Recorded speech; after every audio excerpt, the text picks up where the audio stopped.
Hi hello friends, welcome back to my channel. ಇವತ್ತಿನ ವಿಡಿಯೋದಲ್ಲಿ ಶ್ರೀಗಂಧದ ಗುಡಿ ಕನ್ನಡ ಸೀರಿಯಲ್ನ ಇವತ್ತಿನ ಸಂಚಿಕೆ ಏನಾಯಿತು ಅಂತ ನೋಡೋಣ. ಸಂಚಿಕೆ 54 ಹಿಂದಿನ ಸಂಚಿಕೆಯಲ್ಲಿ ನೀವೆಲ್ಲರೂ ನೋಡೇ ಇರ್ತೀರ. ರಿಸೆಪ್ಷನ್ಗೆ ಎಲ್ಲರೂ ತಯಾರಿ ಮಾಡ್ಕೊಂಡಿರ್ತಾರೆ, ಬಟ್ ಚಂದನ ಬರ್ತಾ ಇರಲ್ಲ. ಅದನ್ನೇ ವೆಯ್ಟ್ ಮಾಡ್ತಾ ಇರ್ತಾರೆ. ಯಾರಿಗೂ ರೀಸನ್ ಸರಿಯಾಗಿ ಗೊತ್ತಿರಲ್ಲ. ಈ ಕಡೆ ಹರಿ ರೆಡಿಯಾಗಿ ಮಿರರಲ್ಲಿ ನೋಡ್ಕೊತಾ ಇರ್ತಾನೆ. ಈ ಥರ ಒಂದು ದಿನ ನನಗೂ ಬರುತ್ತೆ ಅಂತ ಅಂದ್ಕೊಂಡಿರಲಿಲ್ಲ ಹರಿ ಅಂತ ತಾನೇ ಮಾತಾಡ್ಕೋತಾ ಇರ್ತಾನೆ. ಅಷ್ಟರಲ್ಲಿ ಅವರಣ್ಣ ಬರ್ತಾರೆ. ಅವರಣ್ಣ ಮುತ್ತುರಾಜ್ ಬಂದಾಗ ಕೇಳ್ತಾರೆ, ಏನು ಸೂಟ್ ಚೆನ್ನಾಗಾಯ್ತಾ ಹಾಗೆ ಹೀಗೆ ಕೇಳಿದಾಗ, ತುಂಬ ಚೆನ್ನಾಗಿ ಕಾಣ್ತಾ ಇದೆಯಾ ಹರಿ ಅಂತಲೂ ಹೇಳ್ತಾರೆ. ಹ್ಞೂ ಅಣ್ಣ ಚೆನ್ನಾಗಿದೆ, ಕರೆಕ್ಟಾಗಿ ಫಿಟ್ಟಿಂಗ್ ಆಗಿದೆ, ಒಳಗಡೆ ಶರ್ಟ್ ಒಂಚೂರು ಬೇರೆ ಇದ್ದಿದ್ರೆ ಬಟ್ಟೆ ಸರಿ ಹೋಗ್ತಾ ಇತ್ತು ಅಂತ ಹೇಳ್ತಾರೆ. ಇರಲಿ ಪರವಾಗಿಲ್ಲ, ಅಡ್ಜಸ್ಟ್ ಮಾಡ್ಕೋತೀನಿ ಅಂತಾನೆ. ಮತ್ತೆ ಒಂದು ಹೊಲಿಸಿದ್ರೆ ಆಯಿತು ಬಿಡೋ ಅಂತ ಮುತ್ತುರಾಜ್ ಹೇಳಿದಾಗ, ಅಣ್ಣ ನಮ್ಮ ರೇಂಜಿಗೆ ನಾವಿರೋ ಪರಿಸ್ಥಿತಿಯಲ್ಲಿ ಒಂದು ಸರಿ ರಿಸೆಪ್ಷನ್ ಮಾಡ್ಕೊಳೋದೇ ಕಷ್ಟ, ಮತ್ತೊಂದು ಸರಿ ಹೊಲಿಸ್ತೀಯ ನೀನು ಅಂತ ಜೋಕ್ ಮಾಡ್ತಾನೆ. ಇಲ್ಲ ಹರಿ, ನಿನ್ನ ನಾಮಕರಣಕ್ಕೆ ಫಂಕ್ಷನ್ಗೆ ಹೊಲಿಸಿದ್ರೆ ಆಯಿತು ಬಿಡೋ, ಹೊಲಿಸ್ಕೊಡ್ತೀನಿ ಅಂತ ಮುತ್ತುರಾಜ್ ಹೇಳ್ತಾನೆ. ಅಣ್ಣ ಅಂತ ಅಂತಾನೆ ಹರಿ. ಇಬ್ಬರು ತಮಾಷೆಯಾಗಿ ಮಾತಾಡ್ತಾ ಇರ್ತಾರೆ. ಸರಿ ಸರಿ ಬೇಗ ಕರ್ಕೊಂಡು ಹೋಗೋ ನಿನ್ನ ಹೆಂಡ್ತಿನ ಅಂತ ಮುತ್ತುರಾಜ್ ಹೇಳಿದಾಗ, ಭಾರತಿ ರೂಮಿಂದ ಹೊರಗಡೆ ಬರ್ತಾಳೆ. ನಿನ್ನೆ ನೀವೆಲ್ಲರೂ ನೋಡೇ ಇರ್ತೀರ, ಬೈಸ್ಕೊಳ್ತಾ ಇರ್ತಾಳೆ. ಚಂದನ ಬೈದ್ಬಿಡ್ತಾಳೆ ಭಾರತಿಗೆ, ಮೊದಲು ಹೋಗಿ ಇಲ್ಲಿಂದ ಅಂತ. ಆವಾಗ ರೂಮಿಂದ ಹೊರಗಡೆ ಬಂದು ಮುತ್ತುರಾಜು ಮತ್ತು ಹರಿ ಮಾತಾಡ್ತಾ ಇರ್ತಾರಲ್ಲ, ಇಲ್ಲಿ ಬಂದು ಹೇಳ್ತಾಳೆ, ಅವ್ರು ಬರೋದಿಲ್ವಂತೆ ಮಾವ, ತುಂಬಾ ಸಿಟ್ಟು ಮಾಡ್ಕೊಂಡಿದ್ದಾರೆ ಅಂತ ನನ್ನನ್ನೇ ಬೈದು ಕಳಿಸ್ಬಿಟ್ರು ಅಂತ ಹೇಳ್ತಾಳೆ. ಮುತ್ತುರಾಜ್ ಕೇಳ್ತಾನೆ, ಏನು ಸರಿಯಾಗಿ ಹೇಳು, ಏನು ನಡೀತು ಒಳಗಡೆ, ಯಾಕೆ ಈ ಥರ ಅಳೋ ಥರ ಮುಖ ಮಾಡಿ ಇಟ್ಕೊಂಡಿದೆಯಲ್ಲ ಅಂತ ಮುತ್ತುರಾಜು ಭಾರತಿನ ಕೇಳ್ತಾನೆ. ಹ್ಞೂ ಮಾವ, ಅವ್ರು ತುಂಬ ಸಿಟ್ಟಾಗಿದ್ದಾರೆ, ಬರಲ್ವಂತೆ, ರೆಡಿ ಆಗೋದಿಲ್ವಂತೆ ಅಂತ ಹೇಳ್ತಾಳೆ ಇನ್ನೊಂದು ಸಾರಿ. ಅದಕ್ಕೆ ಸರಿಯಾಗಿ ವಿಚಾರಿಸ್ದೆ ನೀನು ಅಂತ ಕೇಳ್ತಾನೆ ಮುತ್ತುರಾಜು. ಅದಕ್ಕೆ ಹರಿ ಹೇಳ್ತಾನೆ, ಇಲ್ಲ ಆ ಥರ ಹುಡುಗಿ ಅಲ್ಲ, ಅವರೇನೋ ಕನ್ಫ್ಯೂಸ್ ಆಗಿದೆ ನಿನಗೆ, ಆ ಥರ ಹುಡುಗಿ ಬಯ್ಯೋ ಹುಡುಗಿ ಅಲ್ಲ ಅವರು ಅಂತ ಹರಿ ಹೇಳಿದಾಗ, ಹೌದಪ್ಪ, ನಿನ್ನ ಹೆಂಡ್ತಿನ ನೀನು ವಹಿಸ್ಕೊಂಡು ಮಾತಾಡು, ನಾನು ಹೇಳೋದು ಸುಳ್ಳ ಅಂತ, ಬೇಕಿದ್ರೆ ನೀನೇ ಹೋಗಿ ನೋಡು ಅಂತ ಹೇಳ್ತಾಳೆ ಭಾರತಿ. ಹರಿ ಹೇಳ್ತಾನೆ, ಅವರಪ್ಪಗೆ ಆರಾಮಿಲ್ವಲ್ಲ, ಅದಕ್ಕೆ ಅವಳು ಬೇಜಾರಾಗಿದ್ದಾಳೆ ಅಷ್ಟೇ, ನೀನೇನು ವರಿ ಮಾಡ್ಕೋಬೇಡ ಭಾರತಿ, ಸರಿ ಹೋಗ್ತಾಳೆ ಅಂತ ಹರಿ ಹೇಳ್ತಾನೆ. ಅದಕ್ಕೆ ಹೇಳ್ತಾಳೆ ಭಾರತಿ, ಅದು ಆ ವಿಷಯ ಅಲ್ಲ ಅನಿಸುತ್ತೆ ಮಾವ, ಅವ್ರು ಬೇರೆ ಯಾವುದೋ ವಿಷಯಕ್ಕೆ ಸಿಟ್ಟು ಮಾಡ್ಕೊಂಡಿದ್ದಾರೆ, ಆ ವಿಷಯ ಅಲ್ಲ, ನಿಜವಾಗ್ಲೂ ನನಗೆ ಗೊತ್ತಾಗುತ್ತೆ ಅಂತ ಭಾರತಿ ಹೇಳಿದಾಗ, ಮುತ್ತುರಾಜನು, ಹೌದು, ನೀವೇನಾದರೂ ಜಗಳ ಆಡಿದಾರಾ, ನನಗೂ ಡೌಟ್ ಬರ್ತಾ ಇದೆ ಹರಿ, ಏನು ಸಮಸ್ಯೆ ಅಂತ ಮುತ್ತುರಾಜ್ ಕೇಳ್ತಾನೆ. ಇಲ್ಲ ಅಣ್ಣ, ಏನೂ ಇಲ್ಲ, ಸಮಸ್ಯೆ ಇದೆ ಅಷ್ಟೇ ಅಂತ ಹೇಳ್ತಾನೆ ಹರಿ. ಭಾರತಿ ಹೇಳ್ತಾಳೆ, ನಾನೇನು ಹೊರಗಿನವಳ, ರೆಡಿ ಮಾಡೋಕ್ಕೆ ಹೋದರೆ ಈ ಥರ ಅಂದು ಬೈದು ಕಳಿಸ್ಬಿಟ್ರು, ಇನ್ನೇನು ಕುತ್ತಿಗೆ ಹಿಡಿದು ದಬ್ಬದೊಂದೇ ಇತ್ತು ಬಾಕಿ ಅಂತ ಹೇಳಿ ಒಂಥರ ಅಳ್ಕೋತಾ ಹೇಳ್ತಾಳೆ. ಮುತ್ತುರಾಜ್ ಹೇಳ್ತಾನೆ, ಇರಲಿ ಬಿಡು, ಪರವಾಗಿಲ್ಲ, ಅವ್ರಿಗೆಲ್ಲ ಇದು ಹೊಸದು, ಈ ಮನೆಯೂ ಹೊಸದು, ನೀನು ಯಾಕೆ ಅಳ್ತೀಯ ಬಿಡು, ಬೇಜಾರಾಗಬೇಡ ಅಂತ ಸಮಾಧಾನ ಮಾಡ್ತಾನೆ ಮುತ್ತುರಾಜು. ಹೌದಣ್ಣ, ಕರೆಕ್ಟು ಅಂತ ಹರಿ ಹೇಳ್ತಾನೆ. ಸರಿ ಹೋಗಿ ನಿನ್ನ ಹೆಂಡ್ತಿನ ರೆಡಿ ಮಾಡಿಕೊಂಡು ಕರ್ಕೊಂಬೋಗು, ನಾನಾದರೂ ಹೇಳಲ್ಲ ಬಂದು ಅಂತ ಹೇಳ್ತಾನೆ. ಬೇಡ ಅಣ್ಣ, ನಾನೇ ಹೋಗ್ತೀನಿ, ರೆಡಿ ಮಾಡ್ಕೊಂಡು ಕರ್ಕೊಂಬರ್ತೀನಿ ಬಿಡೋಣ ಅಂತ ಹೇಳಿ ಹೇಳ್ತಾನೆ ಹರಿ. ಮತ್ತೊಮ್ಮೆ ಭಾರತಿ ಹೇಳ್ತಾಳೆ, ಅವ್ರ ಮನಸ್ಸಲ್ಲಿ ಏನೋ ನಡೀತಾ ಇದೆ ಮಾವ, ಅವರು ಬರಲ್ಲ ಅನಿಸುತ್ತೆ ಅಂತ ಹೇಳ್ತಾಳೆ. ಅದಕ್ಕೆ ನೋಡು, ಹೆಣ್ಮಕ್ಳು ಮನಸ್ಸು ಹೆಣ್ಮಕ್ಳಿಗೆ ಅರ್ಥ ಆಗೋದು ಅಂತ ಹೇಳೋದು ಅಂತ ಮುತ್ತುರಾಜ್ ಹೇಳ್ತಾನೆ. ಸರಿ ನೀವೆಲ್ಲ ಮಾತಾಡ್ತಾ ಇರಿ, ನಾನು ಒಳಗಡೆ ಹೋಗಿ ಅವ್ರನ್ನ ರೆಡಿ ಮಾಡಿಸ್ಕೊಂಡು ಕರ್ಕೊಂಡು ಬರ್ತೀನಿ, ನೋಡ್ತಾ ಇರಿ ಅಂತ ಹೇಳಿ ಹೋಗ್ತಾನೆ. ಇಲ್ಲಿ ಇವರಿಬ್ಬರು ಟೆನ್ಷನ್ನಲ್ಲಿ ಇರ್ತಾರೆ. ಭಾರತಿ ಹೇಳ್ತಾಳೆ, ಈ ರಿಸೆಪ್ಷನ್ ನಡೆಯುತ್ತಲ್ಲ ಮಾವ ಅಂತ ಹೇಳ್ತಾಳೆ. ಈ ಕಡೆ ಹೊರಗಡೆ ಜನ ಎಲ್ಲ ಕೂತಿರ್ತಾರಲ್ಲ, ಅವರೆಲ್ಲ ಯೂಟ್ಯೂಬಲ್ಲಿ ಒಂದು ವಿಡಿಯೋ ಬಂದಿರುತ್ತೆ, ಚಂದನ ಮತ್ತು ಹರಿದು ಮದುವೆ ಆಗಿರೋ ಪೊಲೀಸ್ ಸ್ಟೇಷನ್ನಲ್ಲಿ. ಅದನ್ನು ಎಲ್ಲರೂ ನೋಡ್ತಾ ಇರ್ತಾರೆ, ಕುಸುಪಿಸು ಅಂತ ಮಾತಾಡ್ತಾ ಇರ್ತಾರಲ್ಲ, ಅದಕ್ಕೆ ಕಂಟಿ ಬೈದ್ಬಿಟ್ಟು, ಕೊಡಿರಿಲಿ ನಾನು ನೋಡ್ತೀನಿ ಏನಿದೆ ಅಂತ ನೋಡಿದಾಗ ಇಬ್ಬರು ಅಣ್ಣ ತಮ್ಮ ಮಯೂರ ಹೇಳ್ತಾನೆ, ಏನಣ್ಣ ನಮ್ಮ ಅಣ್ಣ ಇಷ್ಟು ಫೇಮಸ್ ಆಗಿಬಿಟ್ಟಿದ್ದಾನೆ ಈ ರೇಂಜಿಗೆ ಅಂತ ಮಯೂರ ಅಂದಾಗ, ನಮ್ಮಣ್ಣ ಗ್ರೇಟು ಅಂತ ಮಯೂರ ಅಂತಾನೆ, ಅದಕ್ಕೆ ಹರಿ ಅಂತಾನೆ. ನಮ್ಮದಕ್ಕೆ ತುಂಬ ಗ್ರೇಟು ಅಂತ ಕಂಠಿ ಅಂತಾನೆ. ಅಲ್ಲಿ ಕೂತಿರೋರೆಲ್ಲ ಮಾತಾಡ್ತಾ ಇರ್ತಾರೆ, ಓ ಅದಕ್ಕೆ ಈ ಹುಡುಗಿ ಓಡ್ಕೊಂಡು ಬಂದಿರೋದು ಇವನ ಜೊತೆಗೆ, ನಾವೇನೋ ಅಂದ್ಕೊಂಡಿದ್ವಿ ಅಂತ ಹೇಳ್ತಾರೆ. ಹೌದು, ಮತ್ತು ಅಷ್ಟು ಶ್ರೀಮಂತರು ಇರೋ ಮಗಳನ್ನು ಮದುವೆ ಮಾಡಿಕೊಂಡು ಓಡ್ಕೊಂಡು ಕರ್ಕೊಂಬಂದಿದ್ದಾನೆ, ಇನ್ನು ಹಣದ ಹೊಳೆನೇ ಹರಿಯುತ್ತೆ ಬಿಡು ಇವ್ರ ಮನೆಗೆ ಅಂತಲೂ ಮಾತಾಡ್ಕೋತಾ ಇರ್ತಾರೆ. ಈ ಕಡೆ ಚಂದನ ರೂಮಲ್ಲಿ ಸಿಟ್ಟು ಮಾಡಿಕೊಂಡು ಕೂತಿರ್ತಾಳೆ. ಆವಾಗ ಹರಿ ಬರ್ತಾನೆ ಒಳಗಡೆ. ಇವಳು ಬಂದಿದ್ದು ಗೊತ್ತಾಗುತ್ತೆ ಚಂದನಗೆ. ಸರಿ ಹೇಳಿದ್ರಾ ಮನೆಯಲ್ಲಿ ಎಲ್ಲ ವಿಷಯನೂ ಅಂತ, ಸತ್ಯ ಹೇಳಿದ್ರಾ ಅಂತ ಚಂದನ ಕೇಳ್ತಾಳೆ. ಹರಿ ಏನು ಮಾತಾಡೋದೇ ಇಲ್ಲ, ಹಾಗೆ ನಿಂತಿರ್ತಾನೆ. ಅದಕ್ಕೆ ಚಂದನ ತಿರುಗಿ ನೋಡ್ತಾಳೆ. ಅವಳಿಗೆ ಫುಲ್ ಶಾಕ್ ಆಗಿಬಿಡುತ್ತೆ. ಸೂಟು ಬೂಟು ಶೂಸು ಎಲ್ಲ ಹಾಕೊಂಬಂದು ನಿಂತ್ಕೊಂಡಿರ್ತಾನಲ್ಲ, ಏನ್ರಿ ನಿಮಗೇನು ಹುಚ್ಚಿಡ್ದಿದೆಯಾ, ಹೋಗಿ ಸತ್ಯ ಹೇಳು ಅಂದರೆ ಈ ಥರ ರೆಡಿಯಾಗಿ ಬಂದಿದ್ದೀರಲ್ಲ ಅಂತ ಬೈತಾಳೆ.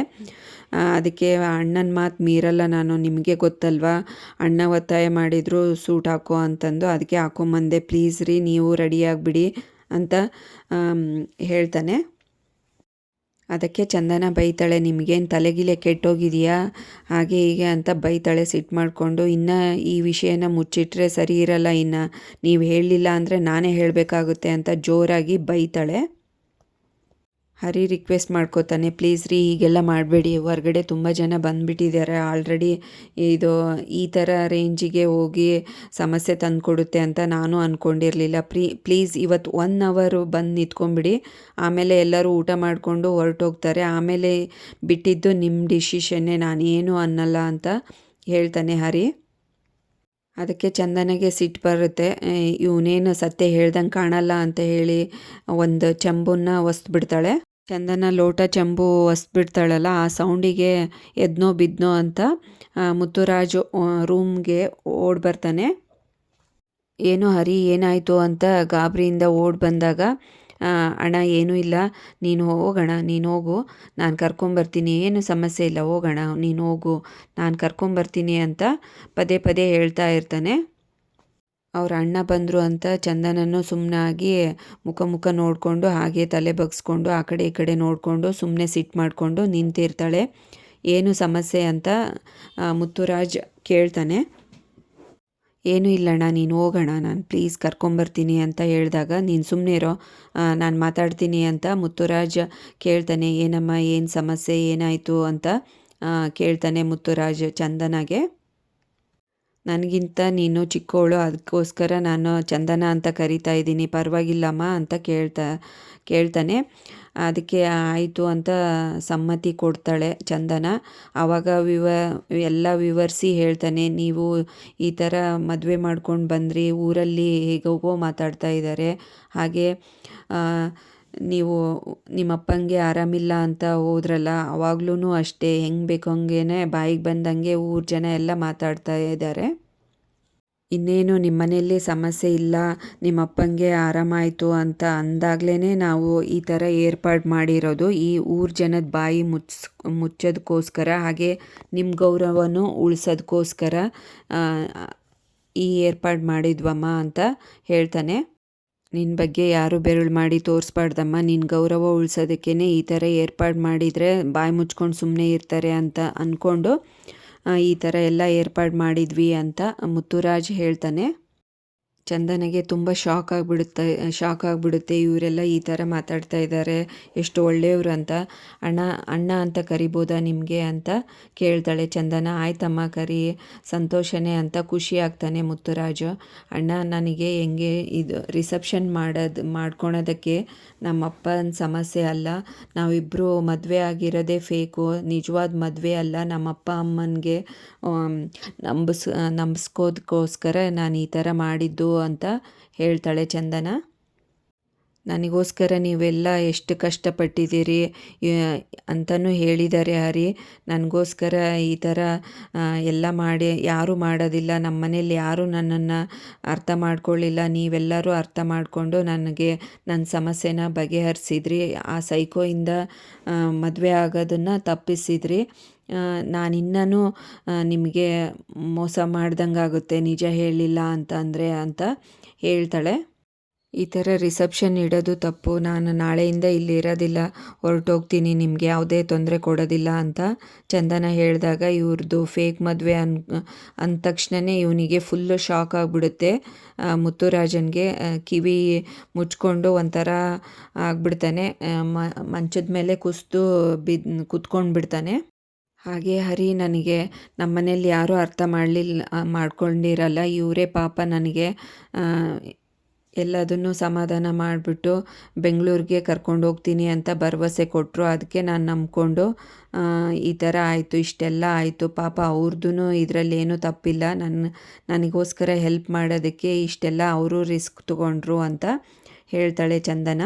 ಮುತ್ತುರಾಜನ್ಗೆ ನೆನಪಾಗುತ್ತೆ, ತಮ್ಮ ಈ ಥರ ಹೇಳಿರ್ತಾನೆ, ಅದು ಫ್ಲ್ಯಾಶ್ ಆಗುತ್ತೆ. ಅಣ್ಣ ತಮ್ಮಂದ್ರ ಜೊತೆಗೆಲ್ಲ ಮಾತಾಡ್ತಾ ಇರ್ತಾನಲ್ಲ ನೈಟು ಹರಿಗೆ.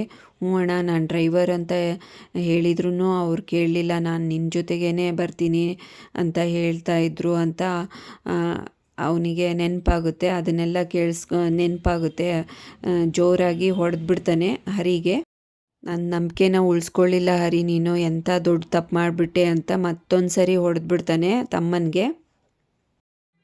ಅದಕ್ಕೆ ಹಿಂದಿಂದೆಲ್ಲ ಹೇಳ್ತಾನೆ, ಇದು ನಡೆದಿರೋದೆಲ್ಲ ನಮ್ಮ ಮನೇಲಿ ಏನೇನು ನಡೀತು, ಹೇಗೆ ನಮ್ಮನೆ ಅಂತ ನಿನಗೆಲ್ಲನೂ ವಿವರಿಸಿ ಹೇಳಿಲ್ಲ ಅನಿಸುತ್ತೆ ಹರಿ.